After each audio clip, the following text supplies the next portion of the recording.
This is Pet Life Radio. Let's talk pets.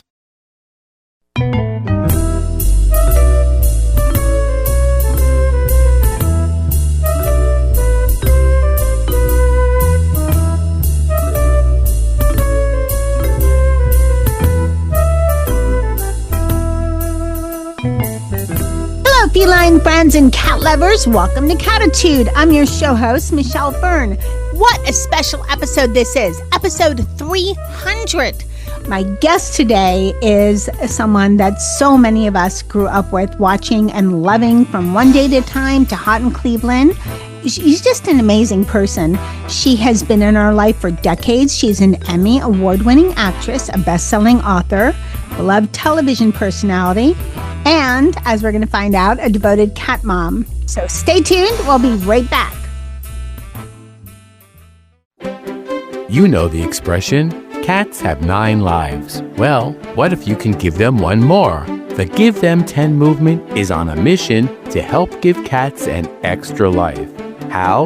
With spay and neuter. Spaying or neutering your cat helps them live a longer, healthier life. And it helps control free-roaming cat populations too. Learn more about the benefits of spay and neuter and meet Scooter, the neutered cat, at givethem10.org.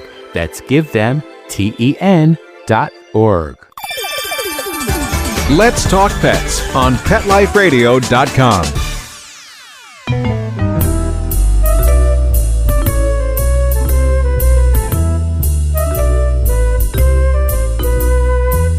Welcome back, everyone. I'd like to welcome Valerie Bertinelli. Welcome, Valerie. I'm so excited to have you on Cattitude. I'm so happy to be here. For those of you who can't see, I have Batman next to me. He's now scratching his little jowl, but yes, I'm in my office. I actually have a pillow in my drawer, nothing in the drawer. It's meant for a pillow for Batman because he needs to be next to me when I'm writing, when I'm doing the things in my office. So that's my boy.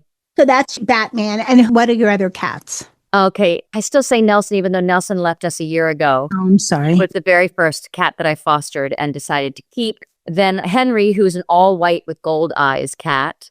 He is amazing. It's like the dude is high all the time. And he's absolutely gaga in love with my daughter-in-law, which is adorable. Like every time they come over, he kind of knows what the sound of their car is. So he knows that, Andrea is coming in the house and he gets so happy. And then I have Tigger, who is... I call him a tabby tuxedo because he's got an all white neck and chest and white shoes. But he's the one that chirps at me almost every morning at the top of the stairs.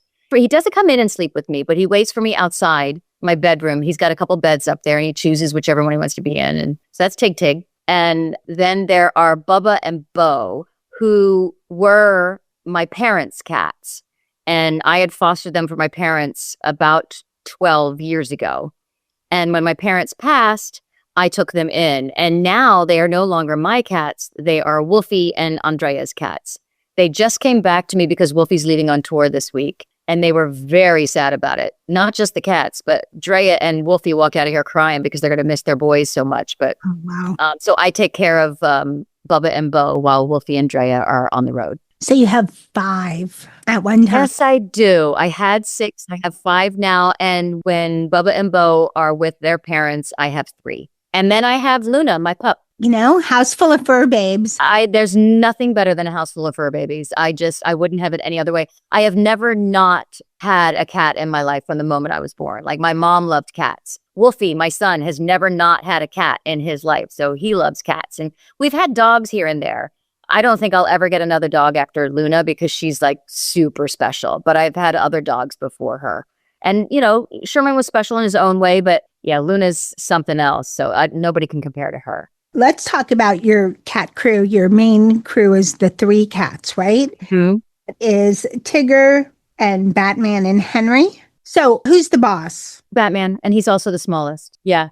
Batman's the boss. Although Tigger, who is the youngest, tries to take over the boss categories. And they'll get into little fights once in a while that I have to break up. But it's pretty much Batman. But Tigger, who's got a good 5-6 pounds on Batman, can sometimes win those arguments. So I have to, keep them settled sometimes. And sometimes all I need to do is just turn on Bird TV and Batman will be interested in that. And like Tigger doesn't care about Bird TV, but Batman and Henry do. Whatever keeps him excited. Whatever keeps him happy. Exactly. What is the strangest catastrophe you've ever come home to or noticed that one of your cats did? Oh, there's been stuff where like I'll hear a crash in the middle of the night. And I'll be, what the hell was that? And I'll be too tired to get up. I'll come down in the morning and I have a glass vase on my island that is just like destroyed and everywhere.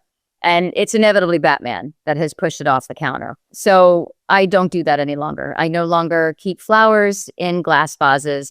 I keep herbs in my kitchen window. And that's to the extent of it because they chew on the flowers. They knock over the vases, but they don't knock over the herbs. Thank God. And I love flowers, so it's really hard for me to not have flowers. I don't know if they maybe you could do a plastic vase, but then if they chew the flowers, Yeah, exactly. There's certain flowers that you really shouldn't have around cats. So, and I know that's lilies. They've never been interested in lilies, and I keep them, when I used to get them, I kept them in a very big vase high up. So they've always been safe from that. But I love tulips. They're my favorite flower, and Batman has a tendency to want to chew on those. So I don't get them any longer. I'll put them up for special occasions, but then I have to bring them up to my room or put them behind a closed room when I go to bed. Isn't it funny how we rearrange our lives for our cats? Oh my God. Yeah. I mean, I have to have little plastic sheets of so they don't jump up on my stove. I have to have stuff on the counter so they don't jump up there anymore. And I do that because they started spraying which is not fun. It's not flippin' fun at all. No. So I just have to, and they spray when Wolfie and Drea's cats are here. They don't, even though they've known each other their entire lives, for some reason they don't like those two boys, Bubba and Beau. So I have to get them separated. Bubba and Beau get the catio and the bedroom that hooks onto the catio. I have 3 litter boxes. I should have more, but right now, 1, 2, 3, I have 4 litter boxes for 5 cats. I mean, I could stand to have one more, but I don't know where I would put it. But right now, one litter box gets used the most, which drives me crazy. I'm like, there's 3 other litter boxes, you guys. Come on. They all tend to like the same one. They do. And I thought they like different ones. I thought you were supposed to give your, a cat, they're each their own. They don't. And then sometimes they'll get mad at me and they will poop outside the box. And I'm like, what is happening? I now have to put like pee pads up around the walls of the litter box because they will spray against the wall. And it's like, I love them dearly, but they make me want to pull my hair out sometimes. I can suggest to your listeners, don't ever get 5 male cats. Mix it up with male and female. I have 5 male cats and they just started spraying in the last, since my mom died, since 2019. So it's so frustrating, but what are you going to do? I love them so much. I just wish they wouldn't start marking territory around the house. It's like, y'all, there's a big enough house. You can go anywhere you want. Stop marking territory. I'm so lucky my male does not. And my cats are all lazy. So my biggest fear with cats is I thought they would jump up and knock stuff over and all that. Nope. They're so that's funny. A couple of my cats can't jump on the counters, so they don't. But Batman is the one that is the most agile and jumps everywhere. We deal. But you know what? I don't even want to think of my life without him right now. He's 13 years old and I hate that. My soul cat died when he was 13. And I still had him as a screensaver on my phone, Dexter. So it's like, I can't do it. I can't. And I just lost Nelson last year. He was 12. I don't like it. I don't like it that cats die so long. Well, they're living longer. They are. They are. 13 is good for a cat, but I expect these guys to live 20 years at least. Yeah. I mean, they could. I think Dennis, he was abandoned. I think he's 17. Oh, wow. Yeah, that's great. Still spry. I know that I had a cat, Dee Dee. She lived till she was 16 and a half. I'm like, that's good. But I want longer with these boys. I love them. Yeah. Well, fingers crossed. Let's talk about your new book, Getting Naked. So where did the title come from? I have spent a large part of my life just trying to get naked emotionally with myself, to get honest, to get naked. And I wanted to write a book about this path I've been on and how I feel like I've grown so much and I have information to share with people that might help them if they feel stuck in certain places. I have meditations in the book. I have a chapter called If My Pets Could Talk to Me. Because my pets, I really do wish if I could talk to my animals and if they could talk to me. Because I feel like they spend their entire lives with us. And I want to see myself through my cats and my dog's eyes because I know how much they unconditionally love me. And sometimes I want to talk to myself the way I talk to my animals. When I wake her up in the morning, I say, come on, let's go pee-pee. And she's like, starts wagging her tail and her whole butt moves with it. I'm like, you go, little girl, look at your little butt move. That's so cute. Like, why don't I talk to myself that way? Like, why don't I talk to myself the way I love my animals? So that was what that chapter originally started to be about. And then it's just my love for my animals and the grief that we feel when they leave us. And, it's just, I love them so much. And I want to help people. I want to help them get through challenging times. And I hope my meditations will help them. And I hope listening to my stories or reading my stories may help them not feel so alone with some of the, challenges they go through in their own life. So you talked about, in your book, you mentioned it's about getting emotional and all of that. What would you tell our listeners if they're thinking, well, why should I hear that from Valerie Bertinelli? I get it. I totally get it. I get it. I've been a fan for years and I know a lot about you, not everything, obviously, but a lot of listeners might not be as familiar with everything you've gone through. So what would you tell the listeners that, this is why I wrote it and this is why you need to read this? My life experience. Yes, your life experience. I mean, I'm 65 years old. A lot of shit and has happened. You look like you're about barely 30. Oh my God, you're so kind. You are so amazing. Sweet. No, I'm thinking, oh my gosh, I need to start doing something because stop. You look wonderful. No, thank you. That's very kind of you. I actually talk about that in the intro to my book about, why I'm writing it and what I hope to give to people through writing it. And then, what I've been through a little bit. And I get it. Like, why the hell should we listen to you? You're privileged. You're in a bubble. And I totally understand that. I do have a perspective on life that might not be heard all the time. I still, lived a lot of my life not in the public eye, but I lived a big majority of my life in the public eye, which, makes you see things differently. Even though I've been in the public eye, I've gone through traumatic things. I had a traumatic experience that I talk about in the book when I was 11 years old.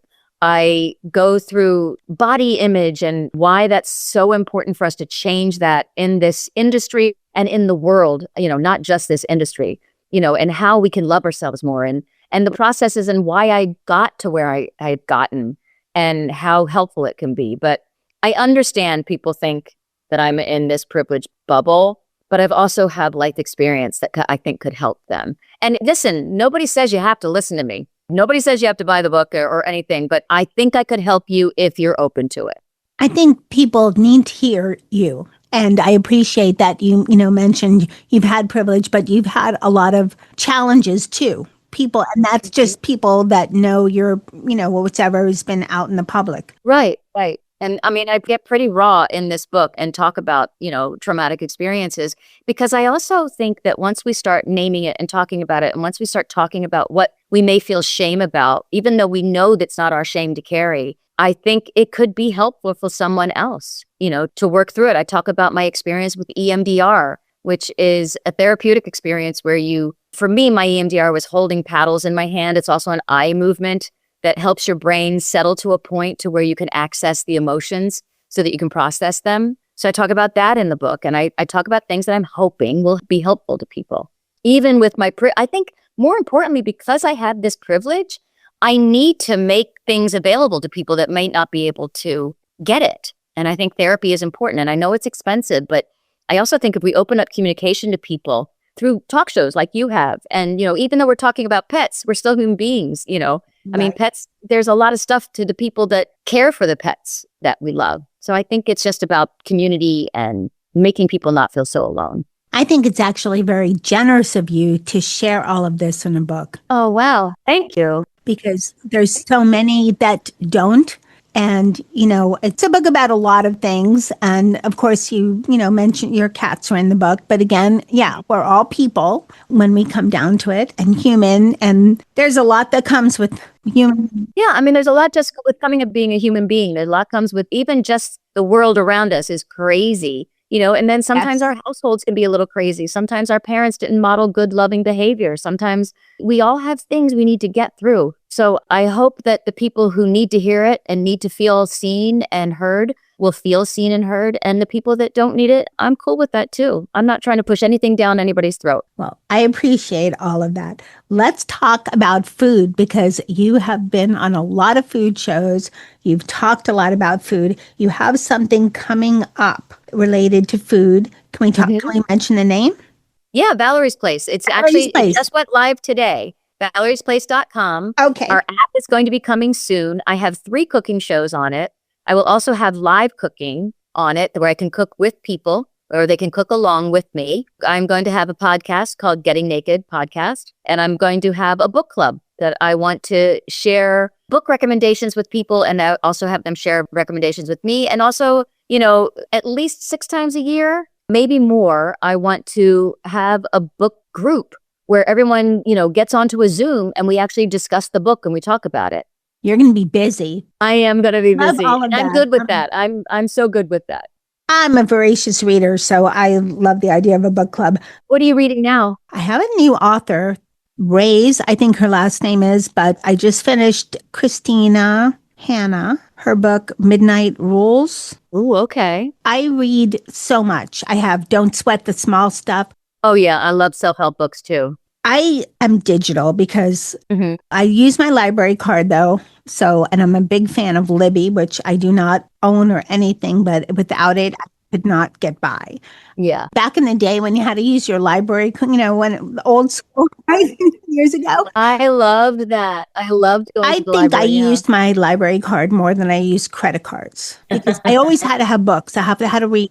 That's why I think I'm nearsighted because from a young age, I remember sitting there reading with a stack of books reading. It was just like, It's my joy. I love doing it. I don't get to do it a lot, but that's what I love about traveling is I get to get on an airplane and I don't get the Wi-Fi because most of the time it doesn't work anyway. Yeah. So that's my chance to do my crossword puzzles and to read a good book. It's one of my favorite times because nobody can get a hold of me and I have just that time to really get myself into a book. Exactly. What are you reading now? I'm just about to start Theo of Golden. I finished Martyr and I thought it was absolutely gorgeous. It's such a beautiful book. He has a quote in the book. It was, what's the quote? It's like something like, love appears when you open the door and walk in the room or something. He's much more poetic about it than I am, but it was like, it just hit me. Like, that's so gorgeous.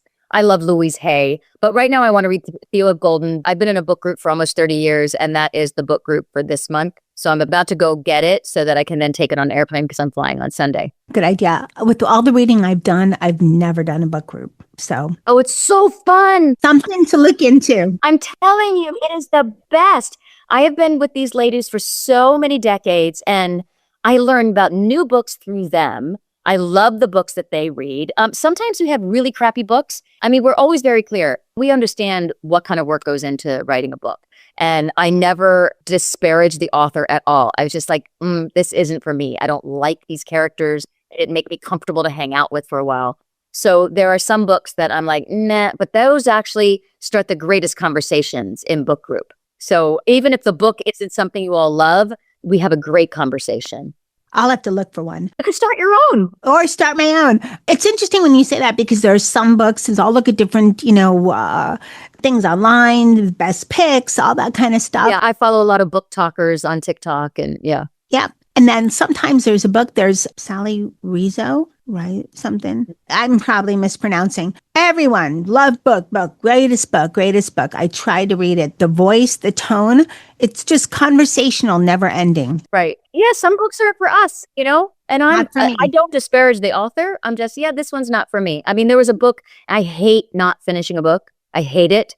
But the book that I just read last month, I said, I can't do this anymore. I just don't like these people. I don't want to be around them anymore. I don't want to lie in bed and get comfortable and then just be surrounded by people I don't like. So I just stopped reading it. And I told the book group, I said, I'm so sorry, because we really all do try to finish. About 3 other women didn't finish it either. They said, yeah, I couldn't take them, The writing was beautiful. There was gorgeous poetry in it, but I didn't like the people. Yep. And what I hate is when I discover an author and I love the author, read all the books, and then I'm done. Oh, I know. Like one of my favorite authors, I mean, it might be a little chick-litty, but I think she's more than I like Ellen chick-lit. Hildebrand. Have you read her? Oh my God, I just finished Great Big Beautiful Life. I've read I The plot twist, I gasped. I don't know when I read it. It might have been a while ago. Oh, okay.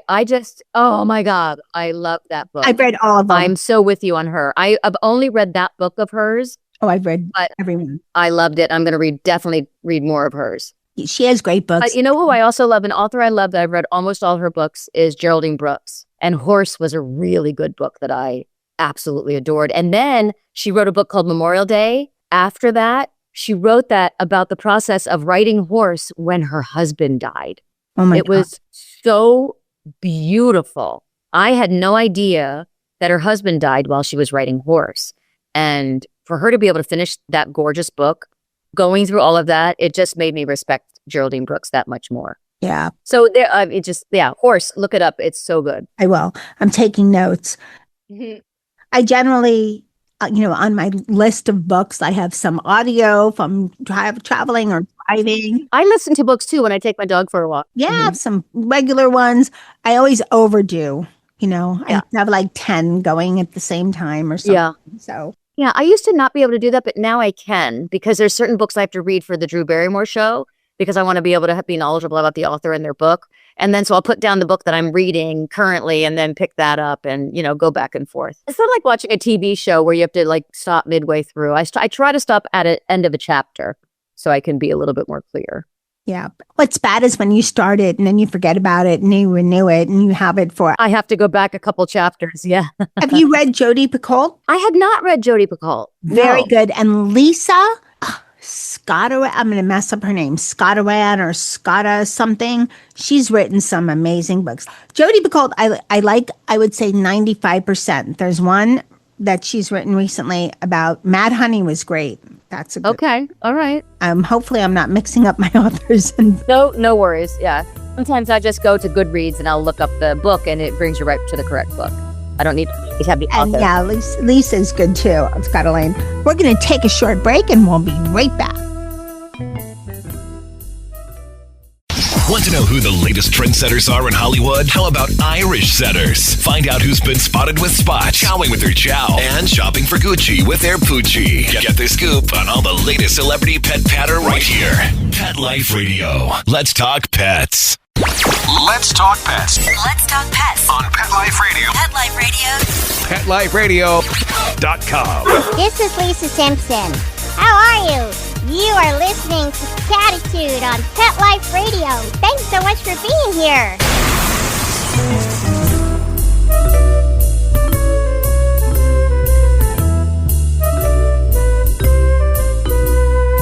Welcome back, everyone. We're talking with Valerie Bertinelli. This has been such an exciting and interesting show so far. I appreciate you making the time to come on Cattitude.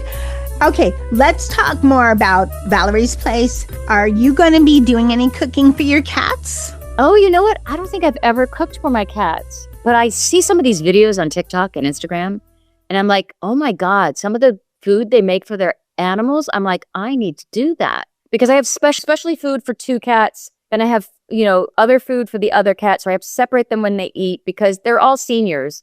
So they need special diets. Yeah. One, I have to actually give Miralax to because he gets stuffed up and he's been Oh my to the gosh. vet twice to have enemas, unfortunately. So I have to be very careful to make sure that his stools stay soft. But anyway, the adventures of a cat woman. Catwoman. And hey, if you have any fur babes, you know that you just get past all that. Yeah. Oh, you absolutely do. Yeah.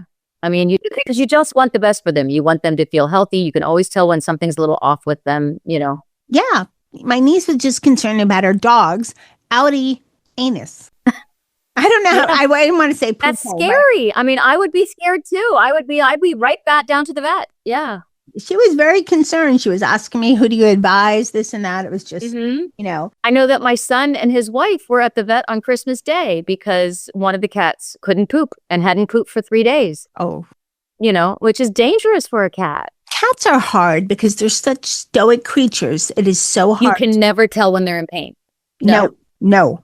You have to really know their behavior. And they were good at that. They knew something was off, and at first, plus when you're cleaning litter boxes, you kind of know, wow, why is this not, why is there no poop in here? So, yeah. Yeah. So I had a scare with Dennis, not not good. It was almost to the point where one place wanted to put him down. I said, no. Brought him to another vet the next morning. They didn't have night hours, and he seemed okay.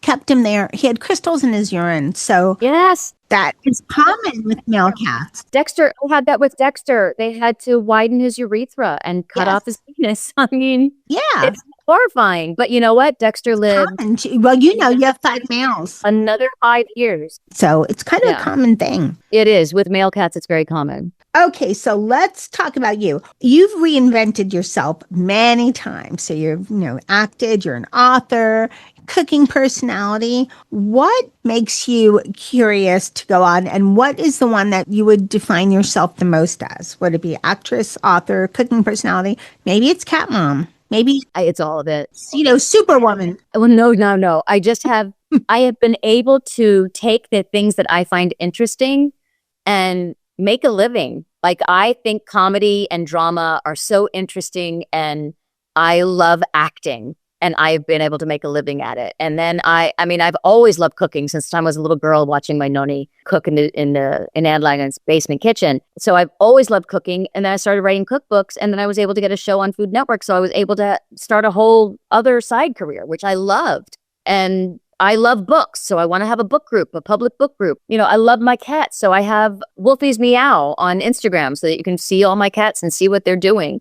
I like sharing my life with people, and I like when they share their lives with me. I don't know. I think it's just, we're all full, well-rounded human beings. And, sometimes, we take one of those things we love and we make a job out of it. And then sometimes we're able to make a job out of all of it because it's just what we do in our lives. I've just been incredibly blessed and incredibly lucky that there are people willing to watch what I do and hear what I have to say.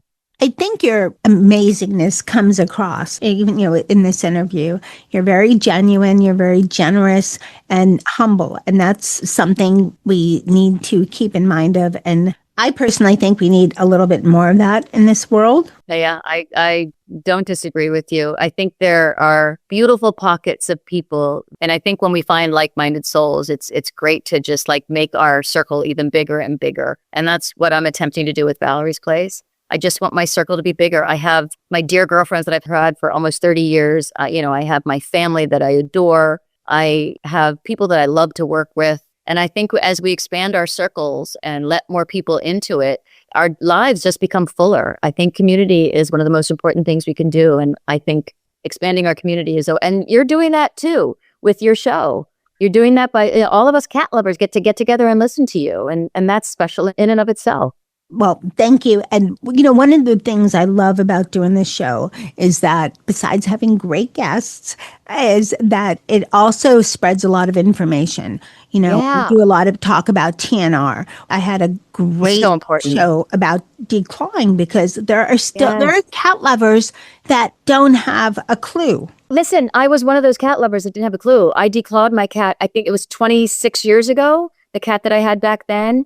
And I feel horrible now about it. Now knowing what I know, my heart hurts right now that I put my cat through that. I mean, it's thank God we're getting information. All my cats have their claws now. I would never, ever even think about, declawing them.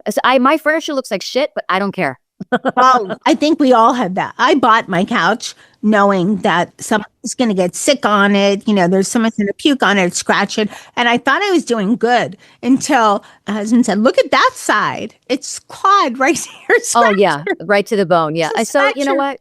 One, I'll get them reupholstered at some point. But right now, I mean, I also have scratching posts everywhere, but cats are cats. They're going to do what they want to do. And, I try to cut them every couple of weeks, cut their nails, but that doesn't stop them from scratching. It just stops them from, hurting you when they accidentally scratch you. Yes, you are brave. Oh, but I have some cats that are good with it. And I have other cats that don't want me to, but I have to it's burrito time then. Oh, yes. Yes. You got to wrap them up in a burrito.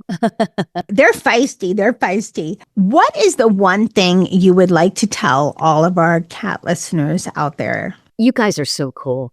You love cats and cats love you. Do you know what that says about who you are? When you have a cat fall in love with you and trust you, that's, I think, the greatest gift. As much as I adore my dog loves everybody. Really. Yeah. And I adore her. But there's something about a cat when you earn its trust, my son and his wife have experienced this. Like Bubba and Beau are my parents' cats. And now Bubba and Beau love and adore Wolfie and Drea because they trust them. And I love that I have built this trust with Batman and with my other two cats that like they love me. And when I come home from work and they like are all over me, they all sit outside the bathroom if I've closed the door. If I forget to close the door, they're all in there with me. Like I'm loved unconditionally. How flippin' cool is that?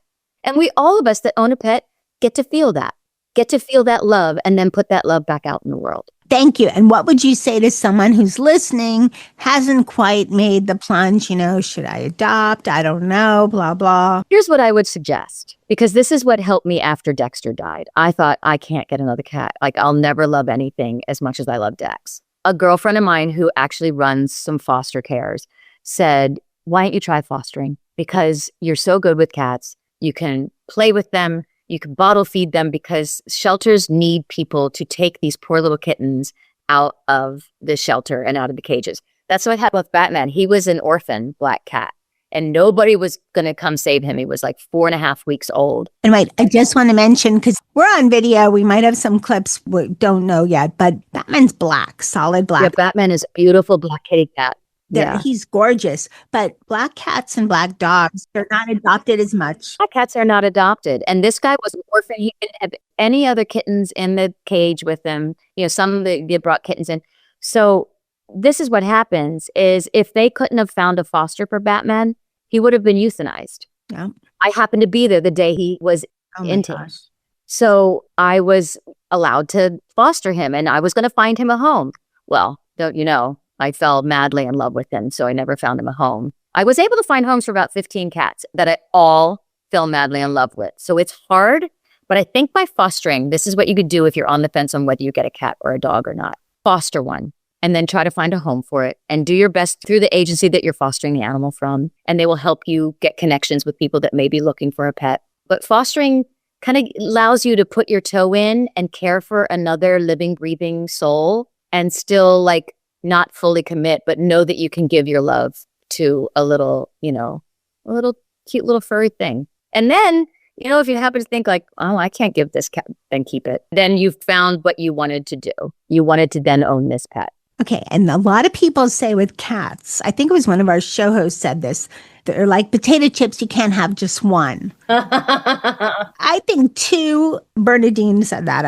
I think 2 cats are great because they keep each other company. For sure. I mean, if I was a single woman who worked from home, I can see just having 1 cat because you can spend all that time with the cat and you can travel with that cat. Or if that's great. But if you have to go to work and leave the house, having 2 cats is fabulous but you have to make sure that they love each other. Because I had 2 cats quite a few decades ago that were a brother and sister, but one was a girl, one was a boy, but they weren't brother and sister. Oh my God, they just couldn't care less about each other. So hopefully they get along. And then there's my, Bubba and Beau, which is my son's cats. They're bonded because they were brothers. They were born together. So they're great together. But yes, I think you're right. And you might not want to do what I did and foster a bunch of cats and end up with 6. So, yeah, I ended up with 6 and then my son took 2 of them and then 1 sadly passed away. So you might not want to do that because 6 boys in this house is a bit much. That's a lot. How did you end up with all boys? Just chance? Yeah, I had girls that I fostered and I found homes for, and I don't know how I don't know. It was a huge mistake on my part because they don't always but then again, some girls don't get along with the boys either. So you never know. My 2 girls are sisters from different litters and different misters, and they do not get along. Oh, it's hard because you want them to. Oh, when we brought the little one in, that was Molly. We had to keep her in a cage because her sister attacked her. Now Molly attacks her sister. And her sister is one of these that we have a lot of litter boxes. I think, this might sound crazy, I think at least 6. Oh, for 2 cats? Somewhere in the catio, and I don't have a mansion. So somewhere on the catio, I think 2 or 3.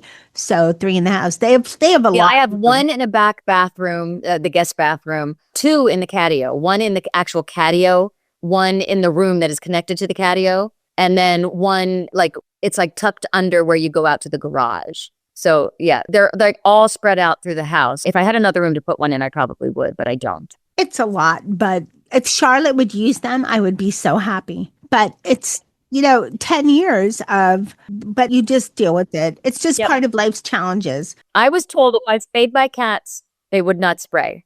And they didn't spray for 10 years. Wow. And now they're spraying again just because. One sprays. I can always tell which cat has left a mark on a pee pad because Batman just goes on the bottom of the pee pad and Henry sprays against the wall. So I have them taped up against the wall.